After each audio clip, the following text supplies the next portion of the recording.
তাড়িৎ চৌম্বক আবেশ সংক্রান্ত ফ্যারাডে যে দুটো ফর্মুলা দিয়েছেন, যে দুটো সূত্র দিয়েছেন, ওই দুটো সূত্র এখন দেখব। ফ্যারাডেস ফার্স্ট ল হচ্ছে whenever there are change in magnetic flux, যখনই ম্যাগনেটিক ফ্লাক্সের চেঞ্জ হবে, then electromotive force is induced in closed coil, তার মানে বদ্ধ কয়েলে ইলেকট্রোমোটিভ ফোর্স ইনডিউস হবে। অর্থাৎ পরিবর্তনশীল চৌম্বক ক্ষেত্র, অর্থাৎ চেঞ্জ ইন ম্যাগনেটিক ফ্লাক্স, পরিবর্তনশীল চৌম্বক ক্ষেত্র বদ্ধ কুণ্ডলিতে, তার মানে ক্লোজড কয়েলে তাড়িৎ চালক বলের উদ্ভব ঘটায়, তার মানে ইলেকট্রোমোটিভ ফোর্স ইনডিউস করে, উদ্ভব ঘটায়। তাহলে পরিবর্তনশীল চৌম্বক ক্ষেত্র, যেটা এতক্ষণ ধরে বলছিলাম, পরিবর্তনশীল চৌম্বক ক্ষেত্র তার মানে চেঞ্জ ইন ম্যাগনেটিক ফ্লাক্স, বদ্ধ কুণ্ডলিতে ক্লোজড কয়েলে তাড়িৎ চৌম্বক বলের উদ্ভব ঘটাবে, ইলেকট্রোমোটিভ ফোর্স ইনডিউসড করবে। এই কথাটাই এতক্ষণ ধরে বলছিলাম, পরিবর্তনশীল চৌম্বক ক্ষেত্র বদ্ধ কুণ্ডলিতে তাড়িৎ চালক বলের উদ্ভব ঘটাবে। আচ্ছা, আর 2 নম্বর যে ফর্মুলাটা, তো 1 নম্বর ফর্মুলাটা আর ব্যাখ্যা করার দরকার নেই, এতক্ষণ ধরে যে কথাগুলো বলছিলাম ওই কথাগুলাই ফ্যারাডে সাহেব বলেছেন, আগে বলেছি এগুলো ফ্যারাডে সাহেবের কথা। ফ্যারাডে সাহেবের দ্বিতীয় কথা হচ্ছে the value of induced electromotive force, electromotive ফোর্সের ভ্যালু বা magnitude is proportional to rate of change of magnetic flux. Magnetic ফ্লাক্সের চেঞ্জের যে রেট, এটা প্রপোর্শনাল, অর্থাৎ চৌম্বক ফ্লাক্সের পরিবর্তন, চৌম্বক ফ্লাক্সের পরিবর্তন যেটা করছি আমরা, বা যেটা পরিবর্তন ঘটছে, ম্যাগনেটিক ফ্লাক্সের যে চেঞ্জ ঘটছে, ওইটার পরিবর্তনের হারের সমানুপাতিক, তার মানে প্রতি একক সময়ে কী পরিমাণ চেঞ্জ হচ্ছে, এই হারের সমানুপাতিক, প্রপোর্শনাল। কোন জিনিসটা? আবিষ্ট তাড়িৎচালক বলের মানটা, ইনডিউসড ইলেকট্রোমোটিভ ফোর্সটা প্রপোর্শনাল চেঞ্জ অফ ম্যাগনেটিক ফ্লাক্সের রেটের। আচ্ছা, তো এখানে একদম প্রথমেই এই ইকুয়েশনে যাওয়ার আগে বা তাড়িৎচালক বলের মান দেখানোর আগে তোমাদেরকে একটা বেসিক বলে দিই, একটা কনফিউশন দূর করে দিই তোমাদেরকে। সেটি হচ্ছে আমাদের ফিজিক্সে, বিশেষ করে ইলেকট্রিসিটি অ্যান্ড ম্যাগনেটিজমে একটা ওয়ার্ড নিয়ে আমরা খুবই কনফিউজড থাকব। সে ওয়ার্ডটা হচ্ছে তাড়িৎচালক বল এবং তাড়িৎচালক শক্তি, ইলেকট্রোমোটিভ ফোর্স, ইএমএফ নিয়ে আমরা খুবই কনফিউজড থাকব। ইএমএফ বলতে ইলেকট্রোমোটিভ ফোর্স নিয়ে আমরা খুবই কনফিউজড থাকব। আমরা ইলেকট্রোমোটিভ ফোর্স বলছি, এখানে কি বলছি? ফোর্স বলছি, বাংলায়ও আমরা ফোর্স বলছি, তাড়িৎচালক বল, কিন্তু আমরা বুঝাচ্ছি ফোর্স নয়, আমরা বুঝাচ্ছি ভোল্টেজ।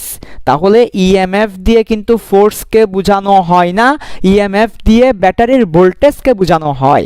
আমরা কিন্তু দেখবা তোমরা যে কোনো সার্কিট ড্র করার ক্ষেত্রে একটা যে ব্যাটারির ভোল্টেজ আমরা লিখি 10 ভোল্ট, কিন্তু আমরা বলি এটা আমাদের ইএমএফ বলে থাকি, এটাকে তাড়িৎচালক বল বলে থাকি আমরা এটাকে, কিন্তু লিখছি আমরা ভোল্টেজ। তো এটা একটা কনফিউশন তোমাদের মনে আসতে পারে, দূর করে দিলাম। ইএমএফ বলতে আমরা ভোল্টেজকে বুঝে নিব, ভোল্টেজকে বুঝাই, ইএমএফ দিয়ে কোনো ফোর্সকে বুঝায় না, ভোল্টেজকে বুঝাই ইএমএফ দিয়ে। কাজে এখানে তাড়িৎচালক বল অথবা ইলেকট্রোমোটিভ ফোর্স দিয়ে কি বুঝে নিব? ফোর্স নয়, ভোল্টেজকে বুঝে নিব। ওকে, ভালো কথা। সো বলছে আবিষ্ট তাড়িৎচালক বলের মানটা চৌম্বক ফ্লাক্সের পরিবর্তনের হারের সমানুপাতিক। তার মানে দেখো, চৌম্বক ফ্লাক্সের পরিবর্তন, তার মানে পরিবর্তন আমরা জানি শেষ মাইনাস আদি, তো ফ্লাক্সকে তো আমরা ফাই দিয়ে প্রকাশ করি, তাহলে φ2 - φ1 ডিভাইডেড বাই টি হবে। কেন টি হবে? হার বলেছে, রেট বলেছে, রেট বলার কারণে টি চলে আসবে। এটার কি সমানুপাতিক? কে সমানুপাতিক? ইলেকট্রোমোটিভ ফোর্স, তার মানে ই। আমরা ব্যাটারির তাড়িৎচালক বলকে কি দ্বারা প্রকাশ করি? ই দ্বারা প্রকাশ করি, তাই না? ভোল্টেজকে, ব্যাটারির ভোল্টেজ কি দ্বারা প্রকাশ করি? তো এখানে আমরা ই দিয়ে প্রকাশ করতে পারি, তবে আমাদের বইয়ে ই দ্বারা প্রকাশ করেনি, আমাদের বইয়ে একটু বাঁকা ই দিয়ে প্রকাশ করেছে। ইটা কেমন করেছে তারা? বাঁকা ই ধরেছে তারা, আমাদের বইয়ে যে এটা দিয়েছে এটা একটু বাঁকা ই, অ্যাপসাইলন হয়ে গেল, অ্যাপসাইলন না, আবার এই যে একটু করে বাঁকা ই দিয়ে প্রকাশ করেছে। তাহলে এই ই আর এই এর মধ্যে পার্থক্যটা কি? এটা হচ্ছে সুন্দর সোজা ই, আর এটা হচ্ছে একটু বাঁকা ই। এই বাঁকা ই দিয়ে প্রকাশ করেছে, বাঁকা ই দিয়ে আসলে তারা, ওই যে বললাম তো, আমাদের ইলেকট্রোমোটিভ ফোর্সটা তো আসবে এসি সার্কিটের ক্ষেত্রে, ডিসি সার্কিটে তো আসবে না। কারণ তোমাদেরকে একটু আগেই দেখিয়েছি এসি সার্কিটের ক্ষেত্রে কারেন্টটা চেঞ্জ হয়, আর কারেন্ট চেঞ্জ হলেই কেবল ম্যাগনেটিক ফ্লাক্স চেঞ্জ হবে, ফলে এসি সার্কিটের ক্ষেত্রে এই ব্যাপারগুলো আসবে। তো আমাদের ডিসি ভোল্টেজকে আমরা ই দ্বারা প্রকাশ করি, এই ধরনের ই, আর এসি ভোল্টেজকে আমরা বাঁকা ই দ্বারা প্রকাশ করে থাকি। তবে এটা ট্রেডিশন না খুব বেশি, এটা ফলো করতে হবে এমন কোনো কথা নাই। কেউ যদি চাই এই ই দিয়েও প্রকাশ করবে, একই কথা। তাহলে আমাদের বইয়ে যেহেতু বাঁকা ই দিয়ে প্রকাশ হচ্ছে, আমরা বাঁকা ই দিয়ে দেখালাম, বাঁকা ই প্রপোর্শনাল টু, এরপর এখানে পরিবর্তন। তো যে কোনো রেটকে আমরা ডিফারেন্সিয়েশন বলি, কাজে আমরা ডিফারেন্সিয়েশন দিয়ে লিখছি, ডি ফাই ডিটি। তো এটাই হচ্ছে আমাদের সেই সেকেন্ড ল থেকে পাওয়া ফর্মুলা। তাহলে ফ্যারাডের সেকেন্ড ল আমাদেরকে কোন ফর্মুলাটা দিয়েছে? ফ্যারাডের সেকেন্ড ল আমাদেরকে এই ফর্মুলাটা দিয়েছে।